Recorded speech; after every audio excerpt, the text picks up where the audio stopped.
3 और 9 का। कभी आप लोग सोचे, ये याद बहुत बच्चे को होगा, 3 और 9 से विभाज्यता का नियम हम लोग एक ही बार पढ़ने जा रहे हैं।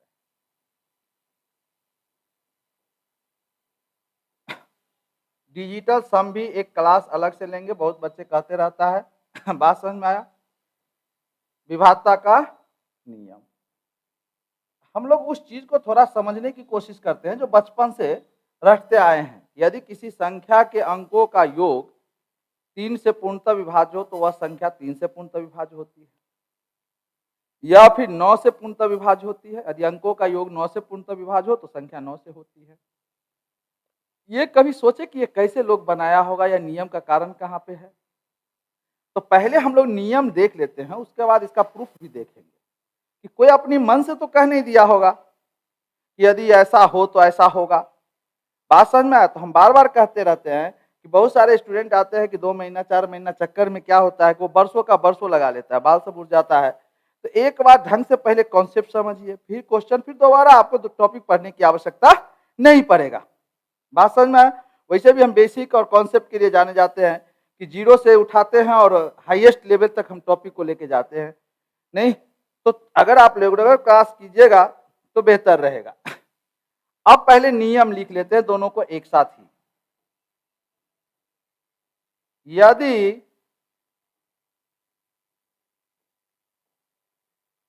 किसी संख्या के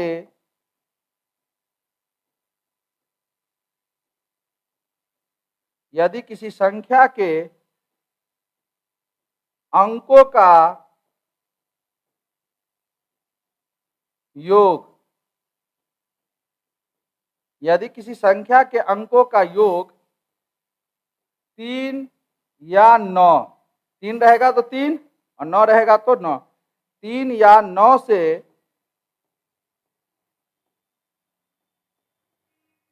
पूर्णतः विभाज्य हो तो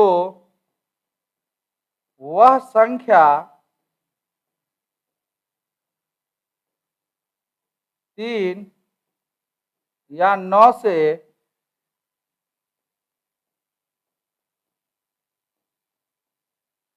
पूर्णतः विभाज्य होती है। ये तो आप लोग को बचपन से, हम दो को एक साथ ही लिख दिए हैं, अलग अलग एक बार हम पढ़ के सुना देते हैं कि कैसे होता है। यदि किसी संख्या के अंकों का योग 3 से पूर्णतः विभाज्य हो तो वह संख्या 3 से पूर्णतः विभाज्य होगी। 9 से रहता, यदि किसी संख्या के अंकों का योग 9 से पूर्णतः विभाज्य हो तो वह संख्या 9 से पूर्णतः विभाज्य होती है। तो दो बार नहीं लिखना पड़े इसलिए हमने एक में ही कर दिया है। 3 रहेगा तो 3 सब जगह 3 रहेगा, 9 रहेगा तो सब जगह 9 रहेगा। अब इसकी थोड़ी व्याख्या देखते हैं। बात समझ में आया कि ये कैसे लोग कहा कि अंकों का योग में अगर 9 से भाग लग गया तो पूरी संख्या में लग जाएगा। कुछ ना कुछ तो वजह होगा, किसी न किसी तरीका से तो समझा होगा। बात समझ में आया? हम लोग को रटने की आदत तो बहुत जनरल कंप्यूटेशन के स्टूडेंट को हो जाती है कि हर बात को रट ही लेंगे, लेकिन कितना रटिएगा? नहीं, जी के जीएस धर के पढ़ते पढ़ते आप लोग वैसे भी रहते हैं परेशान। तो चलिए इस नियम को हम लोग देखते हैं कि ये नियम आया कहां से होगा, यानी व्याख्या कहिए या प्रूफ कहिए, सब पर हम क्वेश्चन कराएंगे। लेकिन नियम सिस्टोमेटिक 2-3 क्लास चलेगा, हम एक एक नियम बताएंगे। और बहुत सारे ऐसे प्रूफ है जो आप लोग को टीचर लोग बताते नहीं रहते, हम सारा प्रूफ व्याख्या करके बात करेंगे। तो जैसे देख लीजिए, हम कोई संख्या मान लेते हैं,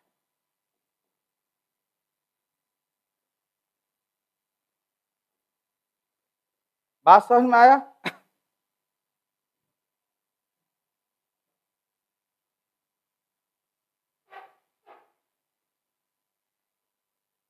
बहुत पहले आप लोग सीखे होंगे एक्सपेंडेड फॉर्म में, विस्तार रूप में लिखना।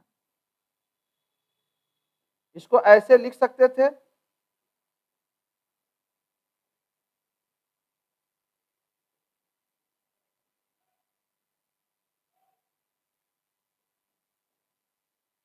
बात समझ में आया? अब आप लोग इसको a गुने ऐसा लिख सकते हैं, प्रूफ कर रहे हैं कि वो नियम आया कहां से।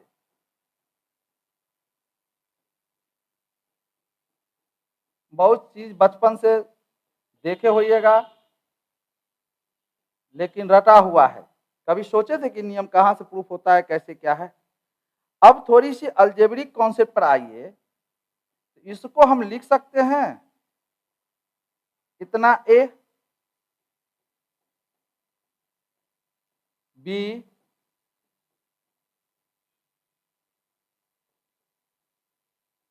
ये तो सारे बच्चे लिख सकते हैं। अब देख लीजिए, जैसे आप लोग 5 को लिख सकते थे क्या, 4 + 1 या फिर 2 + 3, उसी तरह से हम इस कॉन्सेप्ट को यहां पर ऐसा लिख सकते हैं क्या, इतना ए + ए, जोड़िएगा तो कितना आ जाएगा, वही 10,000 10,000 ए। इसको लिख सकते हैं 999 बी + बी, इसको लिख सकते हैं 99 सी + सी। बहुत अच्छे अच्छे चीज निकाल के लाएंगे, लेकिन आप लोग साथ देंगे तब। 9D + D + E। अब यहां से सब 9 वाले को एक साथ कीजिए, हम एक एक स्टेप लिख रहे हैं। 9A 999B 99C, सी पे ज्यादा ध्यान नहीं दीजिएगा, नहीं तो नौकरी नहीं होगा।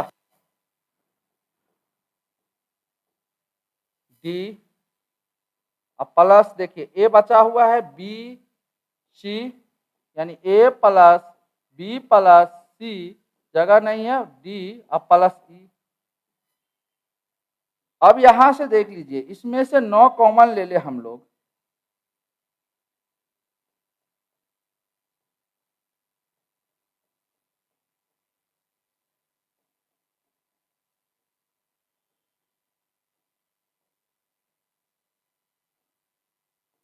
+a + b + c + d + e।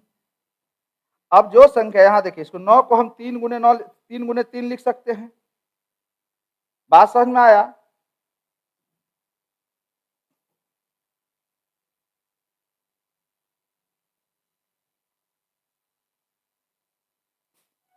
अब यहां तक आप लोग गौर कीजिए, यहां तक जो संख्या है 9 से विभाजित वो 3 से होगा ही, क्योंकि 9 को हम लोग 3 × 3 लिख सकते हैं। यानी यहां तक जो संख्या था वो 3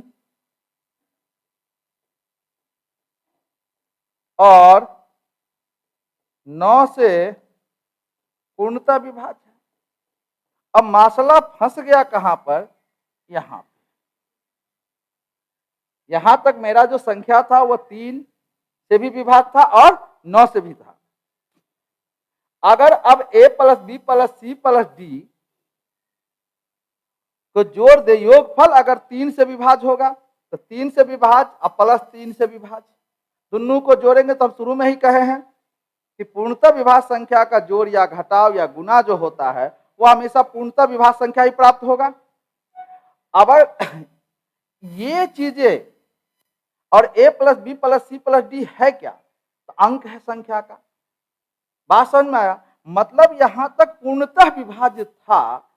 अब सिर्फ हम लोगों को यह देखना होगा कि इतना 3 से विभाज्य है कि नहीं है, यानी a + b + c + d + e। यदि a + b + c + d + e 3 से विभाज्य होगा और यहां से 3 से विभाज्य है और ये भी 3 से विभाज्य हो जाएगा, तो पूर्णतः विभाज्य पूरी संख्या हो जाएगा, क्योंकि हम इसी के बराबर तोड़ के लाए हैं ये। अब यहां तक 9 से विभाज्य था।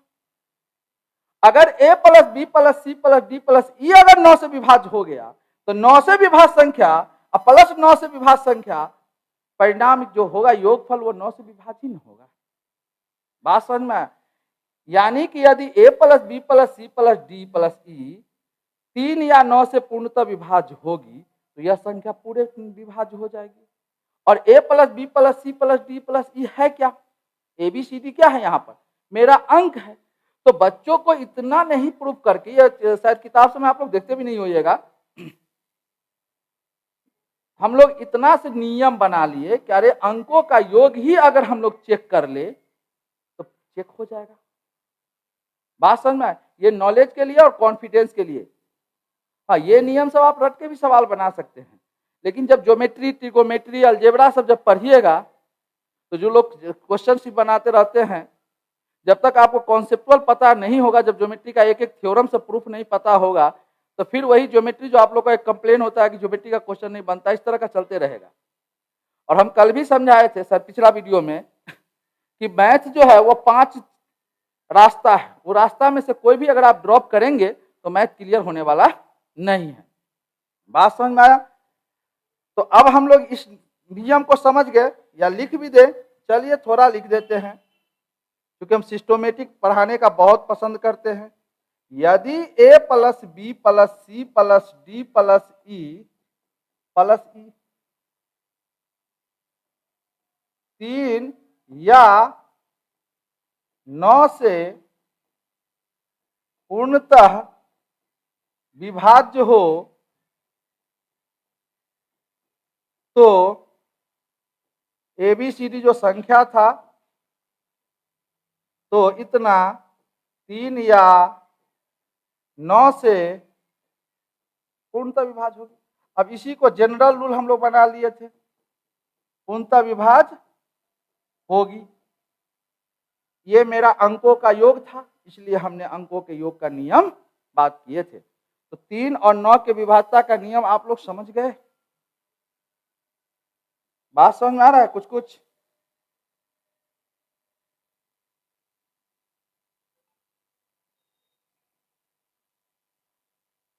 चलिए आप लोग का एक बार कमेंट उमेंट देख ले।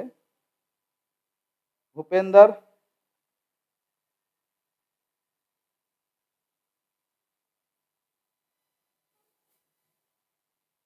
चलिए अगला हम लोग कॉन्सेप्ट करते हैं। तो 6 का जब यौगिक संख्या का नियम पढ़ाएंगे तब 7 को स्पेशल हम लोग पढ़ेंगे। 7, 11, 11 तो खैर हम लोग भी पढ़ लेंगे। 13, 19, 17 ऑस्कुलेटर पर बनेगा। ये नियम ज़्यादा उपयोगी है नहीं, नॉलेज के लिए कहिएगा तो पढ़ा देंगे।